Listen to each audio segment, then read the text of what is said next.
My brother's girlfriend falsely accused me and my family chose her over me. Now I'm rich, she's in prison, and they're begging for my help because Golden Boy owes money to dangerous people. Hey everyone! Before we jump into today's video, I need your help. We've noticed the channel is losing some traction, and subscribing is one of the best ways you can support us. It's quick, free, and it helps us keep bringing you awesome content. Your support means the world. Let's keep this channel growing together. Thanks so much. Now let's start the video. All right, Reddit. This is going to be a long one, but I need to get this off my chest. What happened to me a few years back still keeps me up some nights. And after seeing some similar posts on here, I figured maybe sharing my story might help someone else going through the same bullshit. This whole mess started when I, 28 male, was 25. Me and my younger brother Tristan, 25 male, both ended up working at this mid-sized marketing company called Zenith Marketing after we graduated college. Not exactly planned that way, but the job market sucked, and they were hiring. Now here's some context about me and Tristan. We never really got along growing up. I mean, we didn't hate each other or anything, but we were just different people. He was always the golden child in my parents' eyes. You know those families where one kid can literally burn the house down, and somehow it's the neighbor's fault? That was him. So anyway, we're both working at this company and trying to stay out of each other's way. It was working out fine until Tristan started dating this girl from HR. Her name was Audrey, 25 female, and she was exactly the type of girl Tristan always went for, and everyone seemed to like her. At first, I barely interacted with her beyond the usual pleasantries. Hey Eric, how's your day going? Good thanks, you. Basic coworker stuff. She seemed nice enough and I was happy for Tristan. Dude finally found someone who wasn't completely insane. His track record with girlfriends in college was rough. But after they'd been dating for maybe 6 weeks, I started noticing some weird stuff. Nothing major at first, just little things that made me uncomfortable. Like during our monthly all-hands meetings, I'd catch her staring at me. Not quick glances or accidental eye contact, full-on staring that would last way too long. When I'd look back, she'd smile and look away, but it was happening too often to be coincidental. Then there were the break room encounters. Our office had this small kitchen area with a coffee machine that was basically the social hub of the company. Normal workplace stuff, but I noticed Audrey would always seem to show up when I was there. She'd make small talk about work at first, then gradually shift to more personal questions. How do you like living downtown? What gym do you go to? Any fun plans this weekend? The worst part was the compliments. She'd say stuff like, "You're so dedicated, I see you staying late all the time," or "Tristan's lucky to have such a hardworking brother." But the way she said it felt loaded, you know? Like there was some underlying meaning I was supposed to pick up on. I tried to keep things professional and brief. When she'd ask personal questions, I'd give short answers and change the subject to work stuff. I figured maybe she was just being friendly and I was reading too much into it. But then the text started. It was a Thursday night around 9 p.m. I was at home watching Netflix and eating leftover pizza when my phone buzzed with a message from a number I didn't recognize. "Hey Eric, it's Audrey. Got your number from the company directory. Hope that's okay." I stared at the message for a minute. Why would she be texting me? And why at 9 p.m.? The company directory thing was weird too. HR definitely had access to everyone's contact info, but using it for personal messages seemed like it was probably against policy. I texted back, "Hey, what's up?" thinking maybe there was some work emergency or something. Her response came back immediately. "I've been wanting to tell you something for a while. I really like you. Like, more than just friends." I know this is probably weird, but I had to say it. I literally said, "What the hell?" out loud to my empty apartment. This chick was dating my brother, and she's texting me at 9 p.m. to tell me she likes me. What kind of person does that? I immediately typed back, "Audrey, you're in a relationship with my brother. How could you even say this to me?" She started backtracking, but not really apologizing. I know it's complicated, but I can't help how I feel. And maybe we could just grab coffee sometime to talk about it. She kept pushing like I was going to be flattered that she was basically asking me to help her cheat on my own brother. I shut that shit down hard. "No way. This conversation never happened. Don't text me about this again." She said okay. And that was it. I thought maybe she'd gotten the message and would back off, keep things professional at work, and pretend this weird moment never happened. Man, was I wrong about that. Looking back now, I should have screenshot those messages. Should have told Tristan right away what his girlfriend was doing. Should have reported her to HR for inappropriate contact. But I was trying to be the bigger person and not cause drama. Biggest mistake of my life because 2 days later, my whole world came crashing down. So it's Friday afternoon, and I'm at work trying to focus on this quarterly report that's due Monday. I kept catching myself glancing over at the HR section of the office, wondering if Audrey was going to try to approach me again, or if she'd actually gotten the hint from my rejection. She seemed to be keeping her distance, which I thought was a good sign. Around 4 p.m., my phone starts ringing. It's my mom, which is weird because she never calls during work hours unless something's seriously wrong. Like, the only time she'd called me at work before was when my grandfather had his heart attack. Eric, you need to come over to the house right now, she says. Her voice sounds all serious and strained. What's wrong? Is Dad okay? I'm thinking someone's in the hospital or something. Just come over. We need to talk to you about something important. I tried to get more details, but she wouldn't say anything else. Just kept insisting I needed to come over immediately. My manager was cool about letting me leave early, especially since it seemed like a family emergency. The drive to my parents' house felt like forever, even though it's only about 25 minutes from downtown. I kept running through possibilities in my head. Someone died, someone's sick, maybe they're getting divorced, maybe there's some financial crisis. Never in a million years would I have guessed what was actually waiting for me. When I pulled into their driveway, I noticed Tristan's car was there too, which was odd since he usually worked until 6. The front door was unlocked, so I walked in and called out, "Hello?" as I came through the entryway. "In here," my dad's voice came from the living room. I walked in, and the scene was immediately wrong. Both my parents were sitting on the couch looking grim as hell, like someone had just told them their house was being foreclosed on. And there on the opposite couch was Audrey, absolutely losing her shit crying. "Sit down," my dad says, pointing to the chair across from them. "What's going on?" I asked, looking between all of them. "Is everyone okay?" That's when my mom speaks up. "We need you to explain what happened 2 nights ago." I'm sitting there completely confused. "What do you mean? Nothing happened 2 nights ago. I was home watching TV." Audrey looks up at me with this expression of pure terror and hurt, like I'm some kind of monster who had just threatened her family. Through her tears, she starts talking, and what comes out of her mouth makes my blood run cold. She claims that Wednesday night, the same night she texted me, I had contacted her asking to meet up. Says I told her I needed to discuss something important about work and convinced her to come over to my apartment around 9 p.m. According to her story, when she got there, I seemed different and aggressive.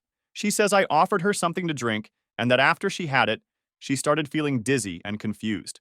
Then she claims I forced myself on her, that I wouldn't take no for an answer, and that she was too messed up from whatever I supposedly put in her drink to properly fight back. I'm sitting there listening to this absolute insanity with my mouth hanging open. Like, what the actual hell?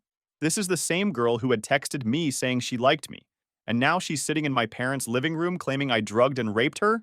"Are you out of your mind?" I said, probably louder than I should have. "Mom, Dad, you cannot seriously believe this." But the looks on their faces told me everything I needed to know. They weren't looking at me like their son who was being falsely accused. They were looking at me like I was a predator who had just been caught. "Eric, this is very serious," my dad says in this cold voice I'd never heard him use with me before. "Audrey came to us because she didn't know what else to do." I tried to explain about the text messages, how she was the one who initiated contact with me, how I had rejected her advances. But every time I opened my mouth, Audrey would start crying harder, and my parents would look at me like I was making it worse. "She's lying," I said. "Check my phone. Check her phone. She texted me first saying she liked me. I told her no because she's dating Tristan." Victims often blame themselves or misremember details when they're traumatized, my mom says. And I realize she's been reading articles about SA or something. It's common for them to think they did something to cause it. I felt like I was losing my mind. My own mother was using psychology against me to justify believing this psycho over her own son. That's when Tristan walked in from the kitchen. He must have been listening to everything, because the second he saw me, his face went dark. I'd never seen him look at me with that kind of hatred before. "You sick piece of shit," he says, and before I can react, he's charging at me. I tried to get up from the chair, but he was faster. He tackled me, and we both crashed to the floor, knocking over the coffee table. He got on top of me and started throwing punches. Got me good across the jaw.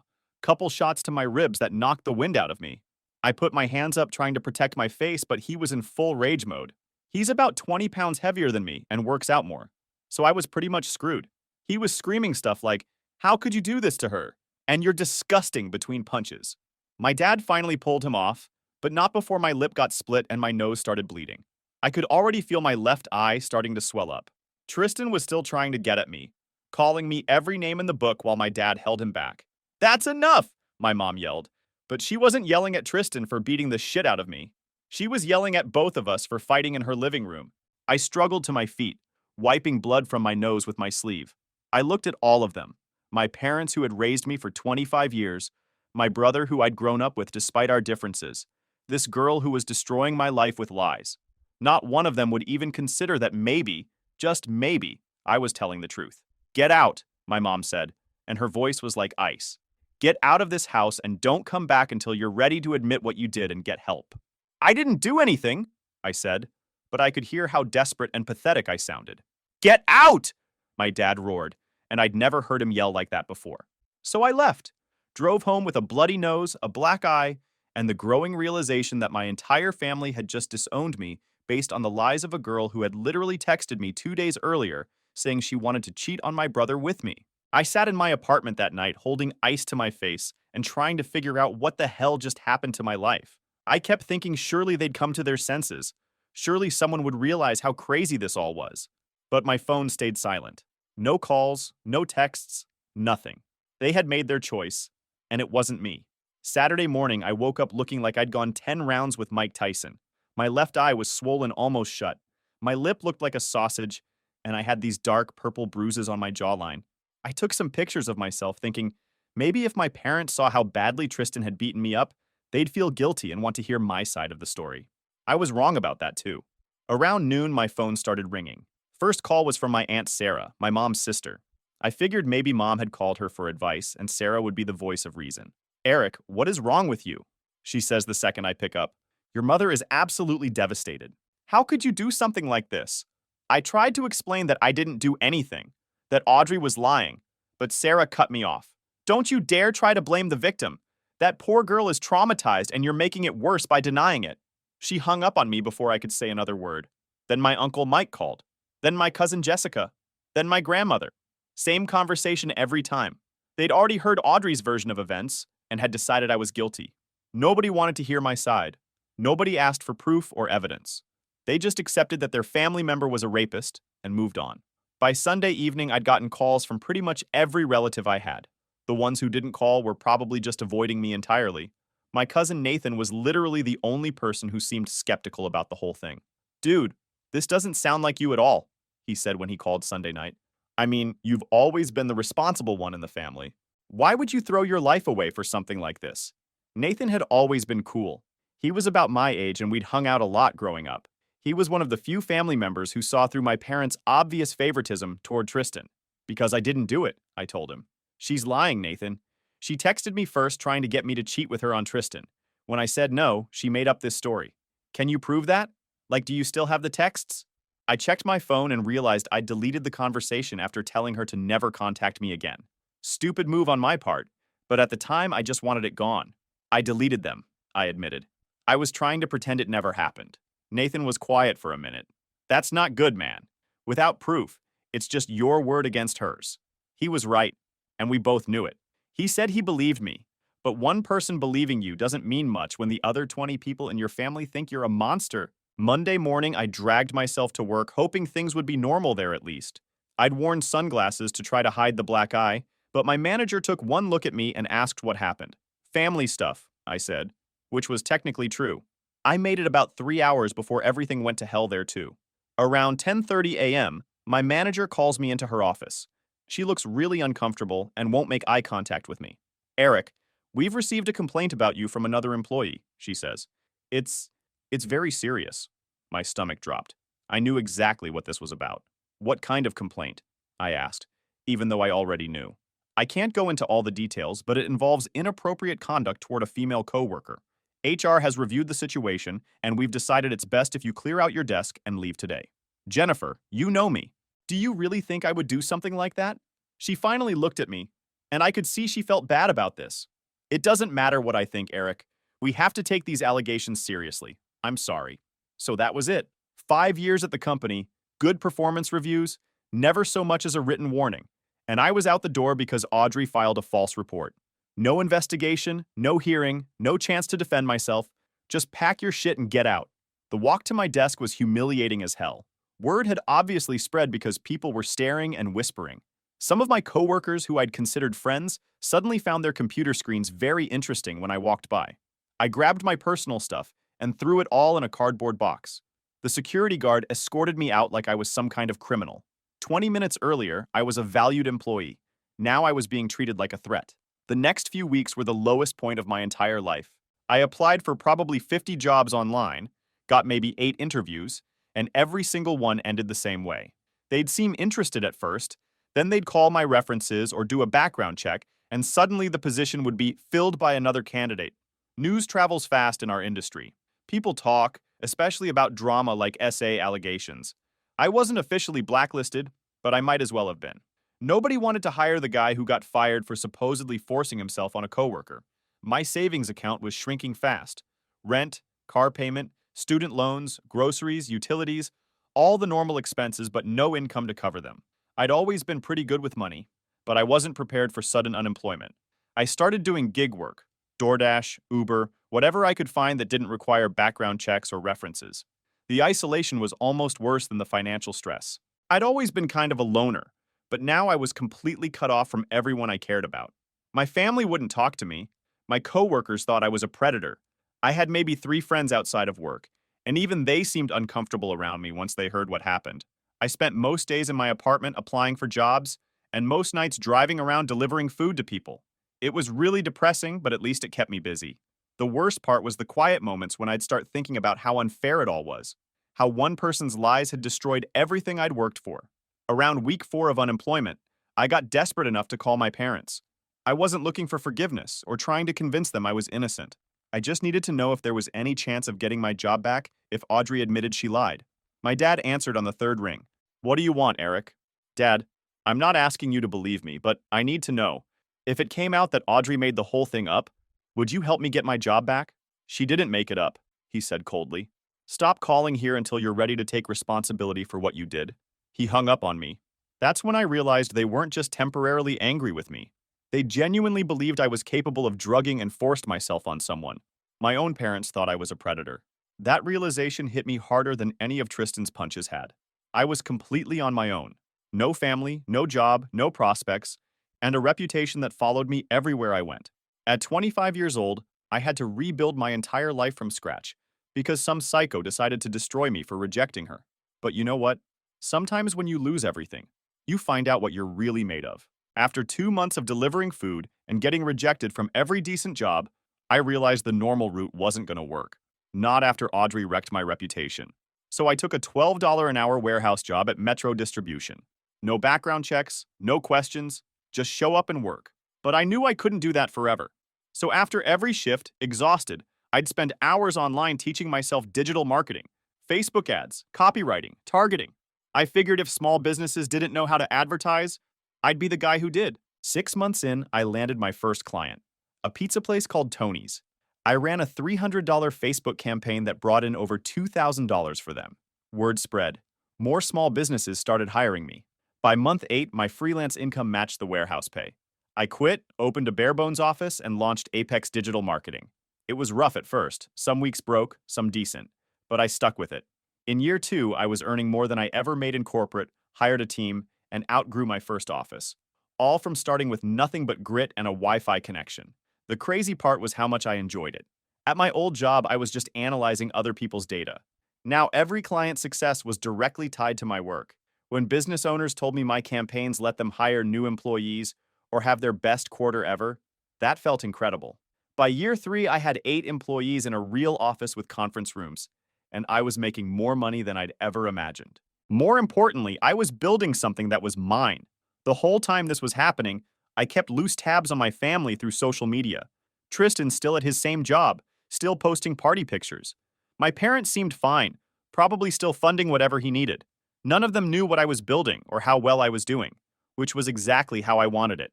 But around this time, something happened that would change everything. I met someone who would not only believe my story, but help me get the justice I'd been waiting for. I was at this networking event downtown when I noticed this woman across the room who looked as bored as I felt. She was tall, brunette, probably early 30s, had this no-nonsense vibe that caught my attention. We ended up talking, and I found out her name was Jade. She was a private investigator and forensic accountant, specialized in corporate fraud cases. We hit it off immediately. About 2 months into dating, she asked why I never mentioned my family. I usually just said we weren't close, but she kept pushing. Finally, one night I told her everything. The false accusation, getting disowned, losing my job, all of it. Most people would probably think I was lying or wonder if maybe some of it was true. Not Jade. She listened to the whole story and then said something that gave me chills. That girl sounds like a professional liar. I've seen this pattern before in fraud cases. People who make false accusations usually don't just do it once. It's learned behavior. What do you mean? I asked. If she screwed you over this badly, I guarantee she's done it to other people too. Want me to dig into her background? If there's dirt to find, I'll find it. I wasn't sure at first. Part of me wanted to just move on, but another part wanted justice. Not just for me, but for any other guys she might target. So I said yes. Give me 3 weeks, she says. If Audrey's got skeletons, I'll find them. Those 3 weeks felt like forever. I kept wondering what she was finding, if anything. Part of me was worried that maybe Audrey really was just some girl who made one terrible decision, and I was about to waste time and money proving nothing. But Jade seemed confident there was more to the story. Meanwhile, life was going great otherwise. My business kept growing, and I was starting to feel like I'd really made it. But I couldn't fully enjoy the success because I kept thinking about my family. It had been almost 4 years since they'd thrown me out, and sometimes I'd wonder what they were doing. Did they ever think about me? Did they ever question whether they'd made the right choice? I found out the answer to that question sooner than expected. One afternoon, I'm in my office reviewing campaign reports when my assistant buzzes me. Eric, there's a woman here to see you. Says she's your mother. My heart stopped. I hadn't spoken to my mom in almost 4 years, and suddenly she's showing up at my office? This couldn't be good. Send her in, I said, trying to keep my voice steady. My mom walked in looking older than I remembered. More gray hair, deeper lines around her eyes. She was dressed nice, though, like she was trying to make a good impression. She stood in the doorway for a second, just staring at me. Hi, Eric, she said quietly. Mom, I didn't get up from my desk. What are you doing here? She looked around my office. I could see her taking it all in, probably wondering how I'd afforded all this. We need to talk, she said. Can we go somewhere private? I almost laughed. After 4 years of silence, now she wants to talk? But I was curious about what brought her here, so I agreed to grab coffee at this place down the street. We sat across from each other in awkward silence for a few minutes, before she finally spoke up. Your father and I have been doing some thinking, she starts. We know things ended badly between us, but family is family. We want to rebuild our relationship. I just stared at her. After 4 years? What changed? She got defensive. Does it matter? We're here now, trying to make things right. But something about the timing felt off. Why now? Why after all this time? Then I remembered Nathan mentioning something about Tristan having money problems. I decided to test a theory. How's Tristan doing? I asked. Her face changed slightly. He's going through a rough patch. Made some bad investments. But that's not why we're here. Bullshit. That was exactly why they were here. I could see it in her eyes. They'd found out I was successful and suddenly wanted to reconcile. Not because they missed me or realized they'd made a mistake, but because they needed money. What kind of bad investments? I pressed. Eric, let's focus on us. We want you to come to dinner this weekend. Your father wants to see you. I felt this cold anger building up inside me. These people had thrown me away like garbage based on lies, hadn't contacted me once in 4 years, and now they wanted to play happy family because their golden boy was in trouble? No, I said simply. What do you mean, no? You made choices, I cut her off. And now you have to live with them. I got up to leave, but she grabbed my arm. Eric, please. Tristan really needs help. He owes some dangerous people money and… There it was. The real reason for this sudden family reunion. I pulled my arm away. That's not my problem. You chose him over me, remember? Deal with the consequences. I walked out, leaving her sitting there crying. But I wasn't done. When I got back to the office, I called Nathan. Dude, what's really going on with Tristan? I asked. Nathan sighed. It's bad, man. He got involved in some cryptocurrency scheme that turned out to be a scam. Lost like $30,000 of his own money, plus he convinced some friends to invest, and they're pissed. Then he tried to make it back with some day trading thing and lost even more. Apparently, he's in the hole for around $80,000. Part of it's credit cards and loans from banks, but the rest? That's the kind of debt that doesn't come with late fees. It comes with threats and people who don't exactly believe in legal collection methods. So Tristan had finally managed to destroy his own life through his own stupidity. And now my parents wanted me to bail him out. The irony was incredible. That evening, Jade called with an update on her investigation. I found something big, she said. Can you come over? I drove to her apartment and she had files spread all over her dining room table. Documents, printouts, timelines. It looked like she was solving a murder case. Sit down, she said. This is going to be a lot to process. She started with Audrey's employment history. Turns out she'd worked at 3 companies before ours, not just the 2 I knew about. At every single job, she'd accused male co-workers of harassment or SA. Every single job. Look at the pattern, Jade said, showing me a timeline. She starts at a company, works there for 12 to 18 months, then makes an accusation right around the time performance reviews or layoffs are happening. The guys get fired, she gets sympathy and job security. But that wasn't even the worst part. Jade had found evidence that Audrey was embezzling money from our old company the entire time she worked there. Small amounts at first, but it escalated to almost $50,000 over 2 years. The SA accusations were her insurance policy. Every time someone got close to discovering the financial fraud, she'd cry harassment and point suspicion at innocent men. Perfect distraction technique. There's more, Jade said, pulling out another folder. Remember how she always seemed to have nice clothes and went on expensive trips despite working an entry-level HR job? Turns out Audrey was running an adult content business on the side. OnlyFans, escort websites, private cam shows, using company equipment and even filming in the office after hours. Jade had found dozens of photos and videos that were clearly taken in our old office building. She was basically running a prostitution ring out of the HR department, Jade said, using company resources, company time, and company property. I sat there staring at all the evidence, feeling this mixture of vindication and rage. This woman hadn't just lied about me. She was a professional criminal who had destroyed multiple innocent men to cover her tracks. What do we do with this? I asked. Jade smiled, but it wasn't a nice smile. It was the kind of smile a predator gets when they corner their prey. Now we destroy her. So Jade and I spent the next week putting together what she called the nuclear option.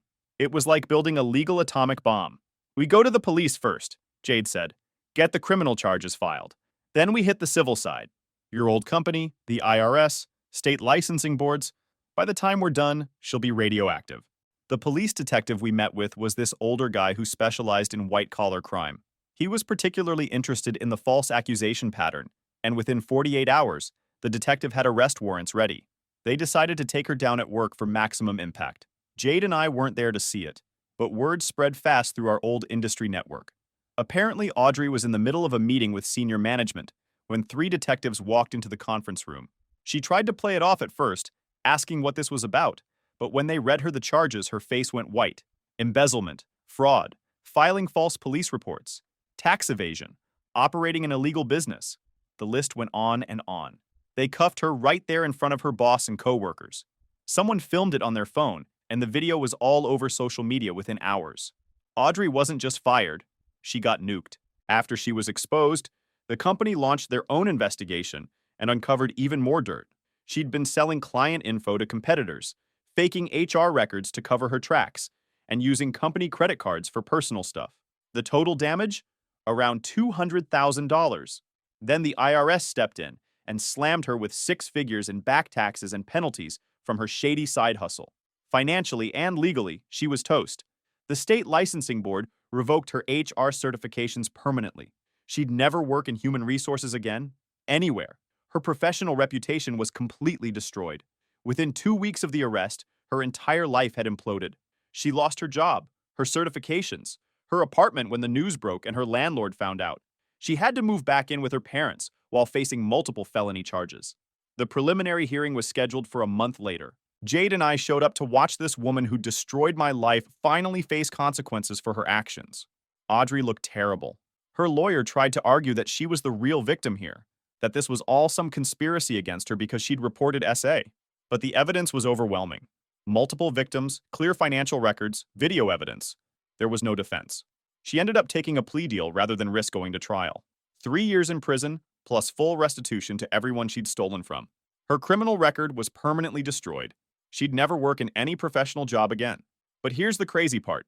Even after all this came out, my family still didn't reach out to apologize. I figured once the news broke and everyone knew the truth, I'd get some kind of acknowledgement that they'd been wrong. Nothing.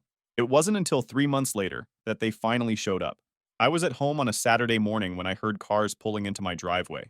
Looked out the window and saw both my parents plus Tristan getting out of 2 different vehicles. I almost didn't answer the door, but I was curious what they'd have to say now that the truth was public knowledge. My dad spoke first. Eric, we owe you an apology. We saw the news about Audrey and we realized we made a terrible mistake. Mistake? I said. You didn't make a mistake. You made a choice. You chose to believe her over me without asking a single question. My mom was crying again. We're sorry. We should have trusted you. We want to make this right. Tristan stepped forward, looking like he'd aged 10 years.